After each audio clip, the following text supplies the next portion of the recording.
What's up tout le monde, nouveau mois, nouvel arrivage. Aujourd'hui c'est Mail Day, toujours en provenance du Japon. Donc j'ai quelques cartes que je vais découvrir avec vous. Il y a de la série 1, de la série 2, il y a aussi de quoi changer mes decks GOAT et tout ce qui est 2004-2005. J'ai voulu un peu harmoniser mes decks. Mon deck qui à l'heure actuelle a l'air de ça. Et j'aimerais bien qu'ils passent tout dans le même layout. Et pour ça, j'ai dû commander des nouvelles cartes pour en sortir certaines, en rentrer d'autres. Donc on va regarder ce qu'il y a dans cet arrivage. Ensemble, c'est parti.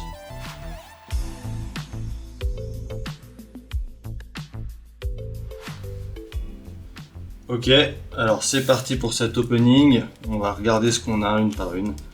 On commence tout doucement avec Axe du démon. Je vous l'avais déjà présenté lors du précédent opening. C'est en MR.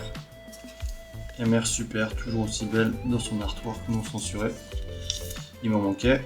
Ensuite vous avez Premature Burial qui est en rare, normal. Je crois que c'est donc la rareté max pour du vieux layout. Sinon c'est des communes de starter, structure deck.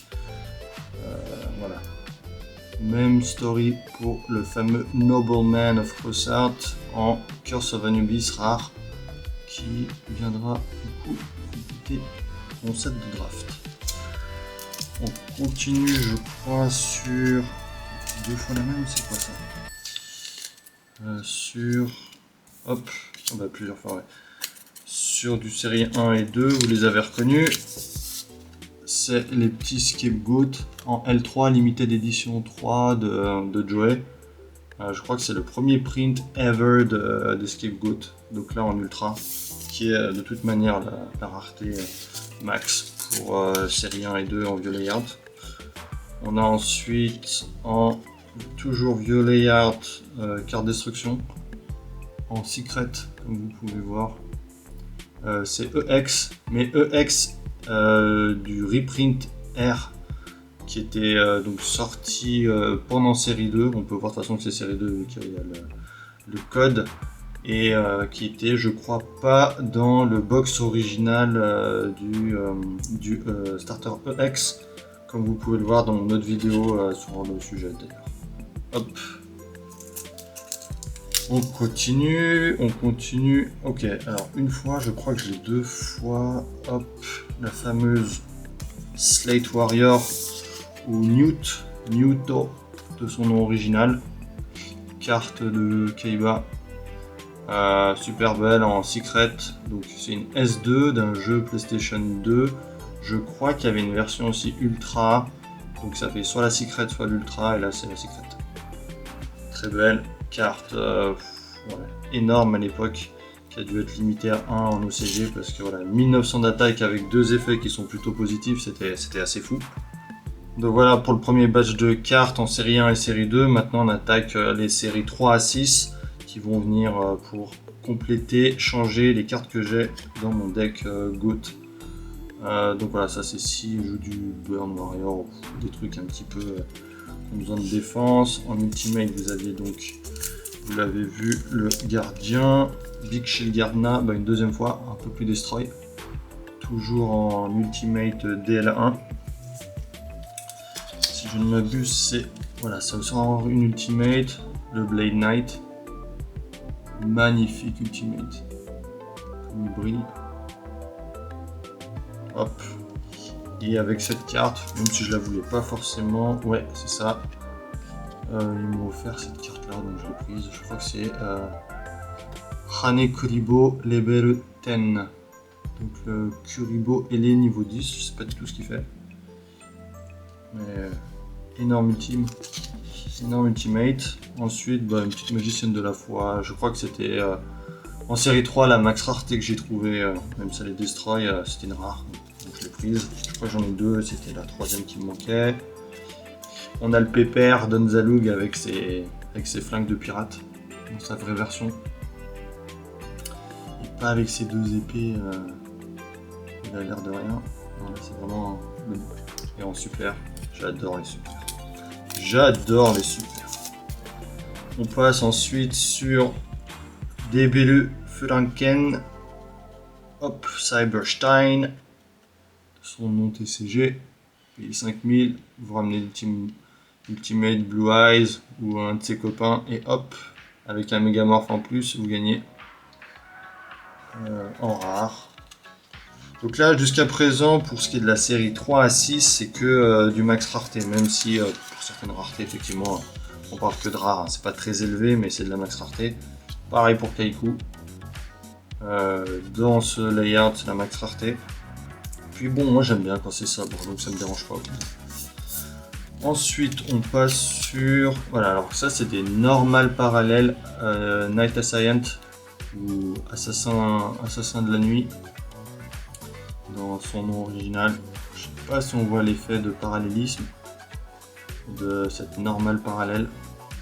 Je crois que c'est une rareté qu'on n'a pas vraiment eu chez nous, à part peut-être en Hobby League et encore. Voilà. Donc ces deux cartes, je les ai déjà, je crois que je vais les vendre du coup celle-ci. C'est limité à 2 en GOAT. Hein. Bon, à voir si je joue d'autres formats qui le jouent, mais peut-être que je vais les vendre. Dans la même rareté, on a Critter. Sangan en TCG. Là, le parallèle, il est vraiment effacé, on voit pas beaucoup. Hein. Ça, c'est une carte PC4, donc c'était du World Ranking. C'était des championnats qui se déroulaient chaque année pendant quelques mois. Les participants avaient une carte en commune et le gagnant avait la même carte, mais dans cette rareté-là, parallèle rare. C'est une carte qui vaut quand même un peu de sous maintenant. Et dans ce layout, c'est la carte, c'est la rareté max. Hop. Next. Allez, qui vient. Exarion. Alors pourquoi Exarion, vous allez me dire, dans un deck GOAT. Je vais pas jouer que du GOAT, donc c'est aussi pour ça que je voulais des cartes qui étaient déjà sorties à l'époque et qui peuvent quand même être jouées, donc les formats 2004 ou l'équivalent de GOAT en OCG, les formats GOAT OCG on risque de faire aussi dans le channel. Ça sera cool. Dans le même ordre d'idée, normalement les prochaines c'est encore des cartes de GOAT OCG. Skelengele, voilà, qui permet en flip de draw une carte étant un light, ça s'accommode bien aussi avec les chaos. Donc c'était pas sorti en GOAT, TCG encore. Skelengele, ça veut dire donc l'ange qui est invisible. Sukere, ça n'a rien à voir avec squelette ou skeleton ou quelque chose comme ça. Ça veut dire Skelu, ça veut dire devenir invisible, se cacher. C'est un espèce de jeu de mots. Donc voilà, Skelengele. Prochaine carte, c'est pas une carte, mais donc c'est des playsets, des petits gadgets. Des gadgets qui, donc à l'époque de GOAT en OCG, étaient sortis, étant donné que c'est toujours des cartes de DM. Dans le combat quasi final de Yugi, je crois que c'est effectivement des cartes qui jouent. Donc c'était dans un des derniers packs de DM. Mais là, c'est un reprint d'un starter, je crois. Reasoning, je les avais pas. Où j'en avais pas 3 en... Donc ça c'est du caca.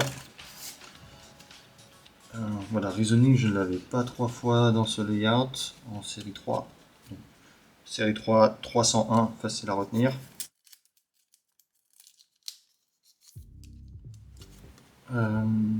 Charité gracieuse. Hein. Carte juste craquée. Hop. Je l'avais mais elle était un peu destroy. Et elle vaut quand même un peu de thunes maintenant. Prochaine, commune, je crois qu'elle n'existe pas en autre rareté dans ce layout. Le fameux moine, moine de la paix, non, comment il s'appelle? Envoyer les messagers de la paix en français, Messenger of Peace. Dans les decks burn, bien ralentir la cadence. Voilà, livre de la vie pour les decks zombies. Pour jouer Vampire Lord, Yukoki, Spirit Reaper, ma carte préférée. Et tout ce genre de choses, hop, assez belle en super. Toujours en super, décidément, Creature Swap.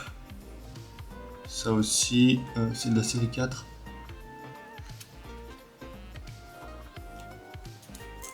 Ok, pour mon deck good du coup. Shieldo Crash qui est une carte pas encore sortie en TCG à l'époque de GOAT, mais qui était déjà en OCG. Je crois qu'elle sortait en même moment que les gadgets, que Legacy of Yatagarasu aussi dans le même pack. Permet de détruire une carte face cachée. C'est bien pour gérer les monstres flips du type Magician of Face qui sont assez chiantes. Ok. On arrive sur quoi? On arrive sur les pièges en layout 3, 4, 5, 6. Donc là on a 2 Stornado en rare. Hop. Pareil, max rareté de la... Je crois qu'il y a une PC, une World Ranking comme Sangan pour 2 Stornado. Voilà, celle-là je l'avais pas. J'avais fait les comptes et je l'avais pas en série 3-4 pour le deck GOAT. Donc maintenant je l'ai. Je vais pouvoir sortir la série 2 que j'ai actuellement. Et là maintenant on arrive sur des cartes un peu différentes. Voilà. Donc Crash Card Virus, c'est la seule version, donc là elle est en coréenne, elle est même pas en japonaise. C'est la seule version qui existe en ultra dans ce layout. Sinon c'était de la commune je crois de structure deck Kaiba, de structure deck 2 ou des cartes qui avaient ensuite après du gold tour, enfin j'aime pas du tout. Donc là Premium Pack 1 coréen de 2008, c'était la meilleure alternative pour avoir une carte qui avait ce layout et qui avait un peu de rareté quand même. Super belle. J'ai rien du tout contre les coréennes, elles sont belles. Donc maintenant, deux autres dernières cartes qui ont un peu rien à voir avec le reste, dans le sens que je vais pas les utiliser de la même manière, c'est pas pour jouer. Donc là vous avez Exodia du Premium Pack 1 qui vient de ressortir, donc c'est en layout original de l'event du Tokyo Dome. C'est la carte la plus rare du Premium Pack. J'ai eu une bonne affaire donc je l'ai prise. Je sais pas si je vais faire l'ouverture de ces petits trucs et avoir le full set, en tout cas en first layout. Mais si je me lance là-dedans, j'ai déjà la carte la plus difficile à avoir vu qu'elle est short printée. Et pour finir, je crois effectivement là c'est pas des cartes Konami. Vous avez reconnu, c'est des cartes Bandai. Je trouvais assez chou. Elle valait pas grand chose, je me suis dit, allez pourquoi pas. Flame Swordman. Enfin, le monstre de Joey, je sais plus comment il s'appelle. L'elfe mystique. Un espèce de scarabée, je suis même pas sûr qu'il est sorti chez Konami. Donc voilà pour les dernières cartes. Et c'est tout bon. C'est tout ce que j'avais à vous montrer aujourd'hui pour mon ouverture de juin 2024. J'espère que vous avez apprécié et je vous retrouve dans la prochaine vidéo. Ciao tout le monde!